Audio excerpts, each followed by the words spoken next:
Hello everyone and welcome to my channel, and today I'll be reading A Xiao Listener by me. So let's get into it. Xiao wasn't always extremely jealous.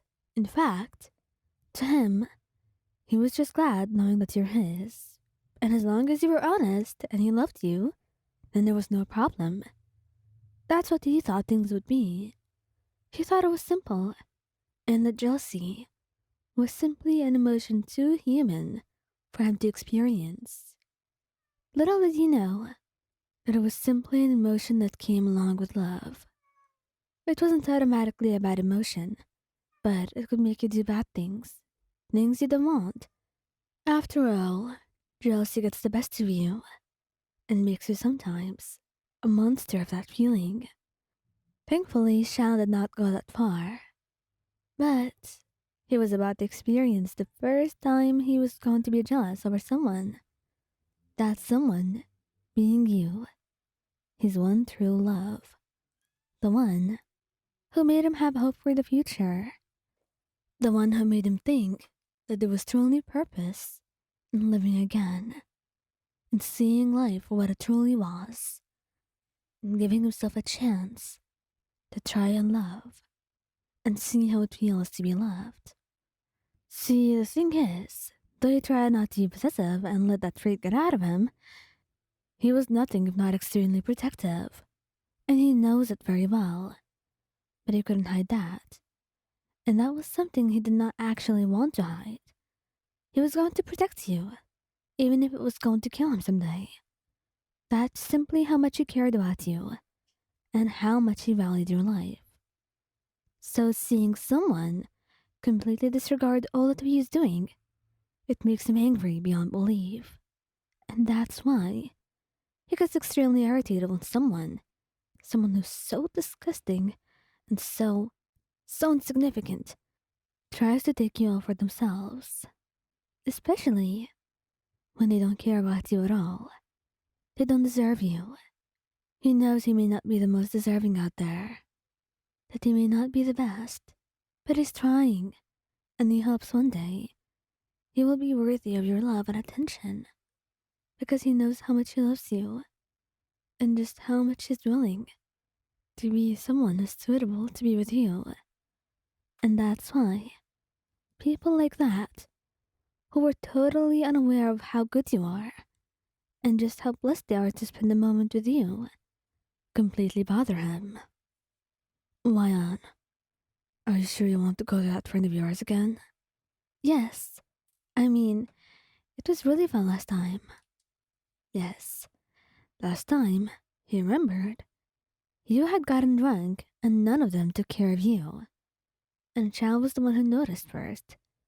The one who took you home when you got tired. And none of them even tried to keep an eye on you. Just what the hell were they doing? They had to be the worst kind of friends. And he felt extremely guilty for not telling you the truth about what they did. He didn't tell you about how careless they were, not wanting you to be broken, not wanting to damage your heart that was so innocent and fragile, and told you he was the one who noticed first and took you home, and that he cared about you, and asked them how you were doing in the morning. None of it truly happened, and he hates himself for lying. But at least it lines up with what they usually do, and it keeps you happy. Hopefully one day, you'll be able to find better friends.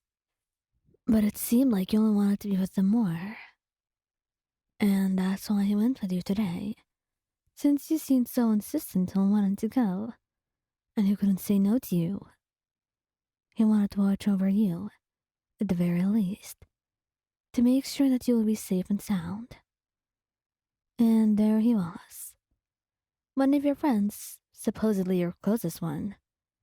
And he was such an asshole that it made Xiao want to puke. Hey, Wyan. Lovely seeing you today. You look beautiful, he said, eyeing you up and down, and you blushed, smiling shyly. Oh, really? Well, I'm glad. Xiao helped me get ready. He picked the necklace. He's got such a good eye. He says softly, wrapping your arm around him affectionately, and Xiao can't help but feel a little bit of warmth inside. The way that you value him, care about him. He really trusted you and loved you. But what made him mad the entire day was this guy. No, your comments about Xiao did not deter him. In fact, it made him even go more overboard. It all started when he put a hand on your shoulder, talking to you, making jokes, giving you a drink, and that's when Xiao stepped in, pouting. Wyan, could you just come talk to me for a little bit? He asks, wanting to talk to you alone. But your friend won't have it. I am here with Wyan, to have some fun with her. Why are you just cutting us off? You already have her all to yourself. Come on, let me spend a few moments with her. And you laugh, telling Xiao that you were going to just come and talk to him after a little bit. And Xiao waits, but it doesn't happen. Instead, your friend's hand keeps sneaking around your waist, waving down, and Xiao can't take it anymore. He storms over to him, slapping him right out of the chair, and takes your hand in his, storming out. Hey, Xiao, stop it! You yell at him, wanting him to stop, feeling embarrassed and also worried for your friend. You want me to stop? He was harassing you. He wasn't even asking if you were okay with this, and he was aware that I was there. I'm your boyfriend, Wyan. Remember? Me, not this guy. And that's when you truly look at him. His eyes, full of anger and jealousy and hurt. And you let out a soft sigh. He was right. He was getting a little bit too touchy and you were uncomfortable. And even though you were more than just grateful for Xiao to free you from that situation, he didn't want him punching your friend.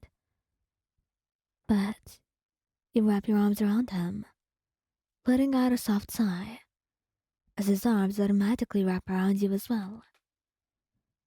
It's okay, Xiao. It's fine. How about we just go home? We'll talk about this later. But I promise you, I didn't have anything for him. I didn't want him to touch me like that. You say, and he nods, kissing you softly. I know, Wyan. I know. Everything will be fine. Trust me. And you do. You truly trust him more than anything.